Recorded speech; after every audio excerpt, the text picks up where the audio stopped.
Hi நண்பர் அப்படிங்க இந்த வீடியோ பற்றி பார்க்குறோட இப்போ டெல்லி பிஸ்னஸ் மேன்கோட அடுத்த எபிசோட் தான் பார்க்க போகிறோம். போன எபிசோட் மாதிரி இந்த எபிசோடும் கொஞ்சம் தரமாகவே இருக்கும். மறக்காம சேனலை சப்ஸ்கிரைப் பண்ணி லைக்லாம் போட்டு வாட்ச் பண்ணுங்க. வாங்க எபிசோடுக்குள்ளே போகலாம். எபிசோடோட ஸ்டார்டிங்லேயே அந்த மெய்டை தடுத்து நிறுத்தி நம்ம ஹீரோயின் அந்த ஸ்வாடை கையில் எடுத்துருப்பா. நம்மளோட பெட்ரோ அட்டாக் பண்ண போன அந்த இதெல்லாம் நம்ம ஹீரோயின் செஞ்சுட்டிப்பா சும்மா தரமாகவே. அதை ஒரே வார்த்தையில் சொல்ல போனால் நம்ம ஹீரோயின் உண்மையிலேயே அமேசிங்காக செயல்பட்டு அந்த டிவைன் ப்ரொடக்ஷன்ற அந்த ஸ்வாடை நம்ம ஹீரோயின் காப்பாற்றிட்டிப்பா. உண்மையிலே சும்மா அமேசிங்காக இருந்துச்சு. அந்த சீன்லாம் கட் பண்ணா எல்லாம் ஒன்று கூடிட்டாங்க. நம்மளோட ஜுவலியன், நம்மளோட டியூக்கு, செப்ரா எல்லாம் கூடி நம்ம ஹீரோயின் தான் கேள்வி கேட்டுட்டாங்க. ஜுவலியன் கேட்பாரு, உனக்கு எப்படி இதெல்லாம் தெரியும் அப்படின்னு மாதிரி கேட்கல. நம்ம ஹீரோயின் சொல்லுவா, நான் தான் ஃபியூச்சரை பார்ப்பேன், அதெல்லாம் கண்டுபிடிச்ச நினைக்கல. ஜுவலியன் ஒரு மாதிரி குறுகுருண்டு பார்ப்பார் நம்ம ஹீரோனை. நம்ம ஹீரோயின் பயப்புல நம்பல போல அப்படின்ற மாதிரி நம்ம ஹீரோயின் நினைச்சிட்டிப்பா. ஜுவலியன் ஒரு மாதிரி குறுகுருண்டே பார்த்துட்டிப்பார் நம்ம ஹீரோனை.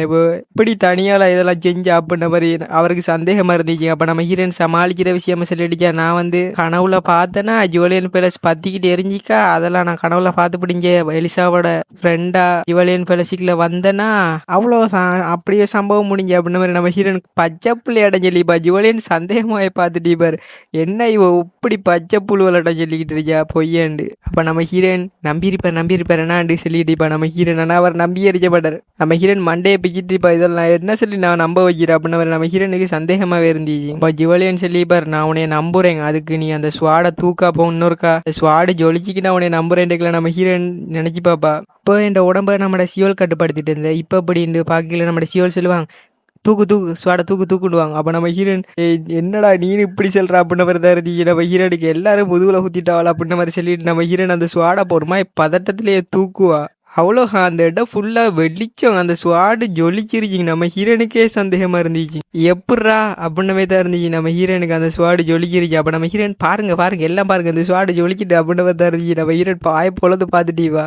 அப்போ என் உடம்புக்குள்ள சியோல் இருந்தான், பரவாயில்ல, ஜொலிச்சதுக்கு ஒரு அர்த்தம் இருந்துச்சு. இப்போ என்ன அந்த ஸ்வாடு என்ன ஏற்றுக்கிட்ட மாதிரி ஜொலிச்சுது அப்படின்ன மாதிரி நம்ம ஹீரோனுக்கு சாக்கா இருந்துச்சு. அப்போ அங்கே நம்மளோட டியூக்கெல்லாம் சரியான சாக்கா இருந்துச்சு. அதோட சாக்கு வந்து நம்மளோட ஜுவலியனுக்கு அப்படியே பைபிள் உரைச்சி வைத்தார். அவர் அந்த ஸ்வாடை ஏத்துக்கொள்ளனாலும் அந்த ஸ்வாடை அவரோட குழந்தையோட பாதுகாத்திருப்பார் பத்திரமா. அந்த ஸ்வாடோட நடக்கிற மாதிரி பறக்கிற மாதிரி எல்லாம் ஜுவலியன் கனவு கண்டு வச்சிருப்பார். ஆனா அந்த ஸ்வாடை இப்போ நம்ம ஹீரோனை ஏத்துக்குச்சு. அதெல்லாம் அவருக்கு தாங்கிக்கலாம போயிட்டு என்கிட்ட இருந்த மைனையும் பிடுங்கிக்கிட்டா அந்த கமலியா. என்கிட்ட இருந்த ஸ்வாடுங்க அவளை தேர்ந்தெடுத்துட்டு என்னடா நடக்குன்னு மண்டையை பிச்சுட்டிப்பார். அப்ப நம்ம டியூக் சொல்லிட்டிப்பார், அப்ப கமலியா தேர்ந்தெடுத்துட்டு அந்த ஸ்வாடு. அப்ப அந்த ஸ்வாடை கமலியிட்ட கொடுக்குறான். இனிமே இந்த ஸ்வாடு சொர்ஃபல் ஃபேமிலிக்கு இனிமே சொந்தம் அப்படின்ன மாதிரி நம்ம டியூக்கும் குண்டை தூக்கி போட்டுட்டு அவருக்கு சந்தோஷமா இருந்துச்சு. நம்ம ஜுவலியனுக்கு தான் அஞ்சல எரிஞ்சிக்கிட்டு இருக்கீங்க. அப்ப ஜுவலியன் கத்திக்கிட்டு இருப்பாரு, அதை ஸ்வாடை நான் கொடுக்க மாட்டேன் அப்படின்னு தான் ஜுவலியன் கத்திட்டிப்பார். நம்ம டியூக் சிரிச்சுக்கிட்டு இருப்பார். டியூக்கு ரொம்ப சந்தோஷமா இருக்கு.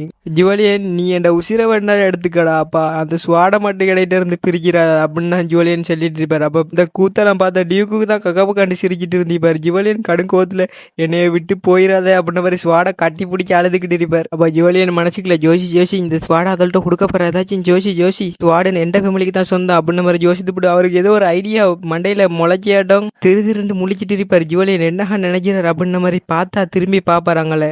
யாரை பார்க்குறேன்னு பார்த்தா அந்த ஸ்வாடை ஒரு லுக் கொடுவேன், எதுவும் அந்த ஸ்வாடை திலாவி கொடுக்குற மரங்களை நம்ம ஹீரோயினையும் பெட்ரோவையும் ஒரு லுக் கொடுவேன். மாறி அப்படி பார்த்துட்டு இருந்துவிட்டு ஜுவலியன் என்ன நினைச்சிருந்துக்கிறியா, கிடைச்சிக்கிற ஐடியா இதோட பெஸ்ட் ஐடியா யாருக்கும் கிடையாது அப்படின்னு மாதிரி நம்ம பெட்ரோவை நம்ம ஹீரோனையும் பார்த்துவிட்டு யூக்கிட்ட சொல்லிட்டுருவார். நம்ம ஏன் இப்படி செய்யக்கூடாது, பெட்ரோக்கும் கமலியாக்கும் ஏன் நம்ம என்கேஜ்மெண்ட் பண்ணி வச்சப்பற அப்படின்டா ஸ்வாடு என் ஃபேமிலியை விட்டும் போவாது, எனக்கு லாபம் அப்படின்ன மாதிரி சொல்ல, அப்படின்டா எந்த ஃபேமிலிக்கு நஷ்டம் மாதிரியே அப்படின்ன மாதிரி ஜுவலியன் ஒரு மாதிரி வில்லத்தனமான முடிவு எடுத்துவிட்டு சொல்லிடுச்சுக்க. நம்மளோட டியூக் கேட்டோடனே அதிர்ச்சி ஆயிடுவார்.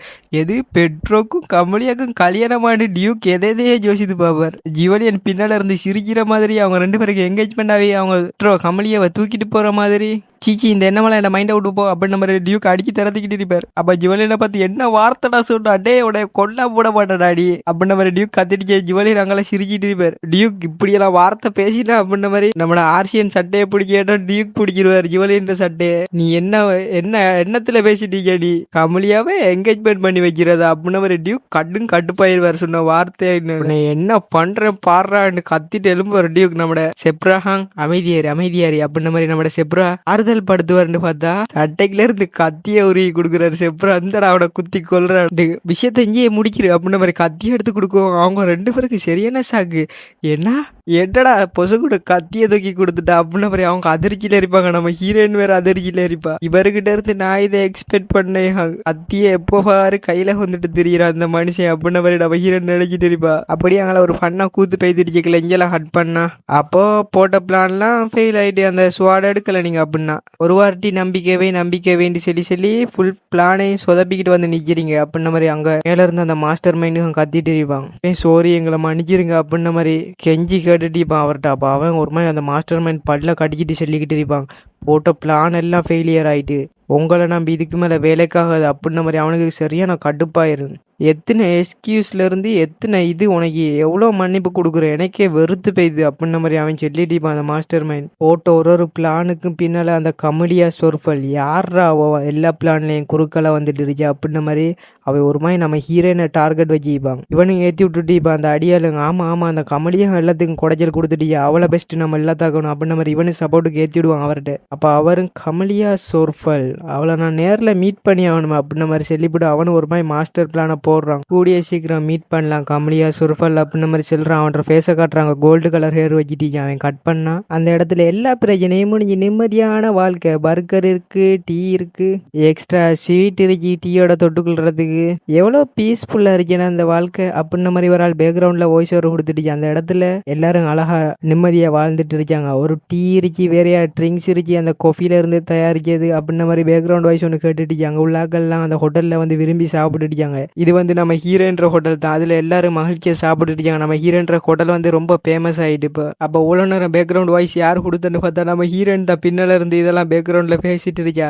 என்ன பீஸ்ஃபுல்லான வாழ்க்கை, இப்படி வாழத்தான் என்ஜாய் பண்ணிட்டு இருந்தேன் நான் அந்த ஜுவலியன் பேலஸ்ல. அந்த ஸ்வாட் ஆஃப் ப்ரொடக்ஷனை காப்பாத்தினதுல இருந்து இப்போ நிம்மதியா இருக்கு அப்படின்ன மாதிரி நம்ம ஹீரோயின் சொல்லிட்டு அந்த காஃபி கோட்டையில இருந்து நம்ம ட்ரிங்க்ஸையும் தயாரிச்சாச்சு. அதை வந்து எல்லாருக்கும் பிடிச்சும் போய்த்து அந்த ட்ரிங்க்ஸ். அதே இப்போ ஃபேமஸ் ஆயிட்டு நம்மளோட ஹோட்டல்லேயே மெயின் மெனியூல அதுவும் ஒன்றா இருக்கு அப்படின்ன மாதிரி சொல்லிட்டு யார் வந்தாலும் இப்போ அந்த ட்ரிங்க்ஸுக்காகத்தான் வரான் அவள் நிறைய பேர் அப்படின்ன மாதிரி நம்ம ஹீரோயின் சொல்லிட்டு அந்த ட்ரிங்க்ஸை குடிச்சிட்டு ஹா நான் தான் நிம்மதியா வாழ்றேன் இந்த உலகத்திலேயே அப்படின்ன மாதிரி நம்ம ஹீரோயின் எவ்வளோ பீஸ்ஃபுல்லா இருக்கு.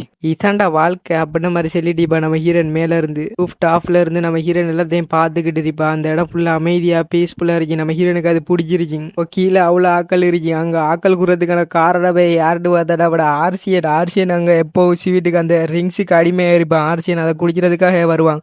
பெட்ரோக்கும் அது பிடிச்சி பேத்துருச்சு. பெட்ரோ டீ குடிக்கிறதுக்கு வருவார் டெய்லி. அதெல்லாம் சொல்லிட்டு இருக்காரு அவ ஹீரோயின். இவனோட வாரத்தில் இங்கே நிறைய ஆட்கள் விசிட் பண்ணுறதுக்கு தைரியமாக இருக்காங்க. அது மட்டும் இல்லாமல் லுட்விலுக்கு வராங்க அப்படின்ன மாதிரி நம்ம ஹீரோயின் சொல்லிட்டு இருப்பா. அவங்கள அந்த கடைக்கு கொண்டு வரது யாரு அப்படின்ன மாதிரி சொல்லிட்டு இருப்பா. நம்மளோட ரவி பயலு வந்துருப்பாங்க. அப்படி ஒவ்வொரு அந்த கடைக்கு வர ஆரம்பிச்சுப்பாங்க. நம்ம ஹீரோயின் இதெல்லாம் சொல்லிக்கிட்டு இருக்கா. பரவாயில்லையே நம்ம ஆரம்பிச்ச பிஸ்னஸ் ரொம்ப நல்லாவே போய்கிட்டு இருக்கு. எவ்வளோ பீஸ்ஃபுல்லாக இருக்கு. ஏன்னா இதெல்லாம் பார்க்கலே எனக்கு ரொம்ப சந்தோஷமா இருக்கு அப்படின்ன மாதிரி நம்ம ஹீரோயின் சொல்லிக்கிட்டு இருப்பா. எனக்கு ரொம்ப பெருமையாகவும் இருக்கு அப்படின்ன மாதிரி நம்ம ஹீரோயின் பெருமை பீத்திக்கிட்டு இருப்பா. மக்கள் நான் செஞ்ச சாப்பாடு ட்ரிங்க்ஸ் எல்லாம் குடிச்சு பார்த்துட்டு பாராட்டுறதுல எனக்கு சந்தோஷமே அப்படின்ன மாதிரி நம்ம ஹீரோயின் சொல்லிட்டு ஒரு ஆளுக்கு இதுக்கு மேல என்ன சந்தோஷம் வேணும், இதாண்டா வாழ்க்கை அப்படின்ன மாதிரி நம்ம ஹீரோயின் சொல்லிட்டு அவ செஞ்ச ட்ரிங்க்ஸை அவ குடிச்சிக்கிட்டு நம்மள்கிட்ட சொல்லிக்கிட்டு இருக்கா. எவ்வளோ பீஸ்ஃபுல்லா இருக்கு, இப்படியே இருந்துடக்கூடாது அப்படின்ன மாதிரி நம்ம ஹீரோயின் சொல்லிக்கிட்டு இருக்கா. அப்போ திடீர்னு மாதிரி கீழே கூட்டம் கொடு என்னன்னு பார்த்தா ஒரு இம்பீரியர் பேலஸ்ல இருந்து ஒரு கேரேஜ் ஒன்று வந்து இறங்கு. அந்த இடத்துல யாருன்னு பார்த்தா நம்மள பிரின்ஸுகா வந்திருப்பாரு. அவரை பார்த்தோன்னே அந்த இடத்துல உள்ளாக்கெல்லாம் கூடியிருப்போம் ஒட்டு கூடி அதில் பிரின்ஸ் இஞ்ச வந்திருக்காரு, அதுவும் கமலியோட ஹோட்டலுக்கு அப்படின்ன மாதிரி எல்லாரும் பேசிட்டு இருப்பாங்க. அந்த கஃபேக்கு வந்திருக்காங்க நம்ம ஹீரோயின். அப்போ நம்ம ஹீரோனை பார்த்துருவார் பிரின்ஸ். நம்ம ஹீரோயின் அப்படியே செஞ்சு வச்சு சிலையா மாதிரிருவா. ஹாய் கமலி அப்படின்ன மாதிரி நம்மள பிரின்ஸ் ஹாய் கட்டுவார். நம்ம ஹீரோயின் இவ்வளோ நேரம் நிம்மதியாக இருந்து இப்போ பீஸ்ஃபுல்லா இப்போ ஒரு நொடியில எல்லாம் போச்சு அப்படின்ன மாதிரி தான் இருந்துச்சு. இந்த முகத்தை பார்த்ததாலன்னு நம்ம ஹீரோனுக்கு கடு ஷாக்கா இருந்துச்சு. பிரின்ஸ் செஞ்ச பார்ப்போம் நம்ம ஹீரோயின் நினைச்சு கூடி பார்த்துச்சு. பாரு என்ன செய்யறது உங்களை அன்புடன் வரவேற்கிறேன் ஹைனஸ் அப்படின்ன மாதிரி சொல்லி நம்ம ஹீரோன் அவட கஃபேக்கு வரவேற்கிறா. பிரின்ஸ் நீங்க வரீங்கன்னு நான் எதிர்பார்க்கவே இல்லை அப்படின்ன மாதிரி நம்ம ஹீரோயின் சொல்லிடுச்சா. பிரின்ஸ்ட்டு ஒரு மாதிரி ஏங்க வந்தீங்க அப்படின்ன மாதிரி குத்தி காட்டுறவே நம்ம ஹீரோயின் பேசிட்டிப்பா. அப்போ அவர் அங்கே குந்திருவார். அப்போ நம்ம ஹீரோயின் என்ன வேணும் உங்களுக்கு ஒன்று கேட்டுட்டிப்பா. அவர் சொல்லிட்டிப்பார் ஏதோ ஃபேமஸான ஒரு ட்ரிங்க் ஒன்று வைத்துட்டிச்சாம அந்த ஹோட்டலில், அதை கொண்டு வாண்டிக்கல நம்ம ஹீரோயின். அதெல்லாம் இப்படி இவருக்கு தெரியும். நம்ம ஹீரோயினை கொஞ்சம் சந்தேகமாக இருந்துச்சு. அப்போ அந்த ஹோட்டலில் வேலை செய்கிறாக்கள்லாம் அதை ரெடி பண்ணி கொண்டு வந்திருப்பாங்க. நம்ம ஹீரோயின் அதை கொண்டு வந்து நம்மளோட பிரின்ஸ் பிரின்ஸுக்கு கொடுத்திப்பா. அப்போ பிரின்ஸ் அதை கலக்கிக்கிட்டே நம்ம ஹீரோனோட பேசிக்கிட்டு இருப்பார்.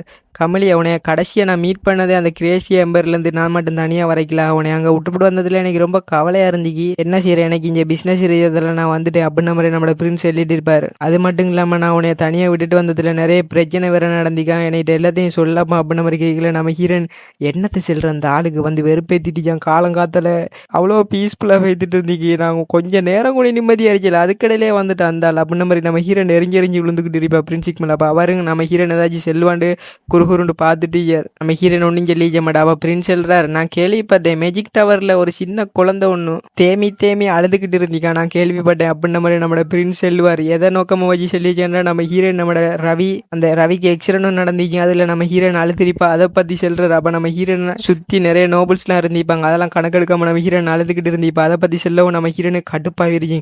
இந்த ஆள் பேர் அதை ஞாபகப்படுத்துகிறான் அப்படின்ன மாதிரி சொல்லக்கல. நம்ம ஹீரோன் அவருக்கு சிரிச்சிட்டு இருந்திப்பார். ஒரு பச்சைக்குள்ள அழுத்திக்காம அப்படின்ன மாதிரி சொல்லி நம்ம ஹீரோனை டீஸ் பண்ணிட்டு இருப்பார். நம்ம ஹீரோனுக்கு சரியா நான் கடுப்பாயிட்டு இருக்கேன். அப்போ அவர் சிரிச்சிட்டு நம்ம ஹீரோன் சொல்லுவா, அதெல்லாம் விட்டு தள்ளுங்க, இப்போ நீங்க வந்த நோக்கம் என்ன அப்படின்ன மாதிரி நம்ம ஹீரோன் டைரக்டா விஷயத்துக்கு வாங்க அப்படின்ன மாதிரி நம்ம ஹீரோன் சொல்லி விட்டுருவா. இப்போ பிரின்ஸும் சொல்ல ஆரம்பிக்கிறார், நான் இங்கே வந்ததே உனக்கு ஒரு இன்விடேஷன் தரதுக்கு தான் அப்படின்ன மாதிரி சொல்றாரு. அந்த டீயை பாக்குறாங்க, பரவாயில்ல அந்த கடையில் உள்ள எல்லாம் ரொம்ப டேஸ்ட்டாகவும் இருக்கு, அந்த ட்ரிங்க் நல்ல டேஸ்டா இருக்கு அப்படின்ன மாதிரி நம்ம பிரின்ஸ் சொல்லிக்கிட்டு இருப்பார். நம்ம ஹீரோன் பாப்பா வந்த விஷயத்த சொல்லி அப்படின்ன மாதிரி தான் இருந்துச்சு நம்ம ஹீரோனுக்கு. அப்போ நம்ம ஹீரோன் டீயை குடிச்சிட்டு செல்லுங்க அப்படின்ன மாதிரி நம்ம ஹீரோனுக்கு கொஞ்சம் கியூரியஸா இருந்துச்சு, அவர் என்னது சொல்ல போறாண்டு. அப்போ நம்மளோட பிரின்ஸ் செல்வார், உனைய நான் இம்பீரியர் பேலஸில் நம்மளோட எம்பேர பிறந்த நாள் வருது, அதுக்காக நான் உனக்கு இன்விடேஷன் கொண்டு வந்திருக்கேன் அப்படின்ன மாதிரி சொல்லுவார். நம்ம ஹீரோனுக்கு ஷாக்காயிரு, எது அங்கே நான் வரணுமா அப்படின்ன மாதிரி அந்த கொடூரமான இடத்துக்குன்னு நம்ம ஹீரோன் ஷாக்காக இருந்தீப்பா.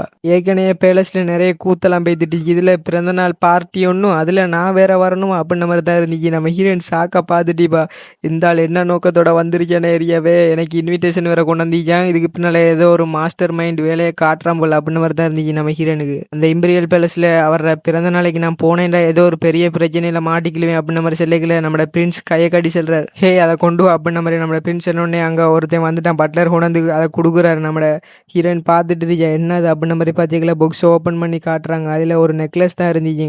அதை சொல்றார், நீ எம்பேர்ற பிறந்த நாளைக்கு வரைக்கல, இதை போட்டுட்டு வா, இது ரொம்ப நல்லா இருந்துச்சு, உனக்கான கிஃப்ட்டுன்னு வச்சுக்கல நீ அப்படின்ன மாதிரி செல்வார் பிரின்ஸ். நம்ம ஹீரோயினுக்கு ரொம்ப நன்றி, ஆனால் இது ரொம்ப அதிகமாக தெரியுது அப்படின்ன மாதிரி நம்ம ஹீரோயின் சொல்லிப்பா, பிரின்ஸ் உனக்காக தந்தது வச்சுக்க அப்படின்ன மாதிரி சொல்லி விட்டுருவாரு. நம்ம ஹீரோயின் பாப்பா சரி ஓகே அப்படின்ன மாதிரி நம்ம ஹீரோனை அக்செப்ட் பண்ணிப்பா.